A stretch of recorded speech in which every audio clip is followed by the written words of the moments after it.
Worst shows lists are lists made by members of the Vyond community that consist of a person counting down his/her least favorite shows. 7 reasons will be given out. 1. Like Vyond-styled rants, they give invalid and false reasons as to why they hate the shows they put on these lists. 2. The uploaders sometimes just say, "Oh my god, the reason why this show sucks is that it's for babies." Just because something is for younger kids doesn't make it a good excuse.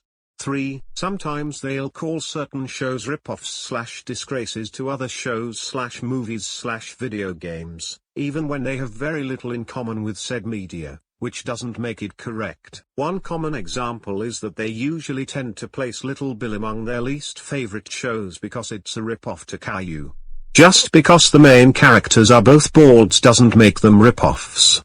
Also, just because it's a rip-off doesn't make it immediately bad, and there are several differences between Little Bill and Caillou that don't make the former a rip-off to the latter. 4. They tend to be hypocrites sometimes, as they call out certain shows for being too immature/babyish, yet they sometimes like media that's like that. For example, some put The Nut Shack on their lists because it's too inappropriate, and yet say South Park is way better despite it actually straying into the further territory. 5. Some of them even say they never watched the shows.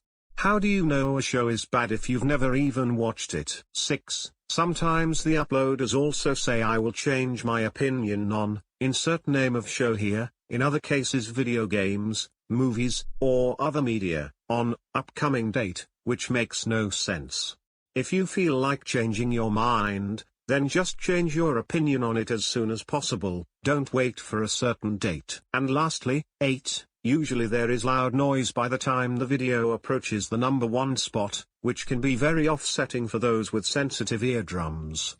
The only 2 redeeming qualities are: 1. Sometimes she/he can handle other people's opinions. And lastly, 2. At least many of them can be seen as so bad they're funny. I'm about to put worst shows lists as one of the worst type of videos they ever created.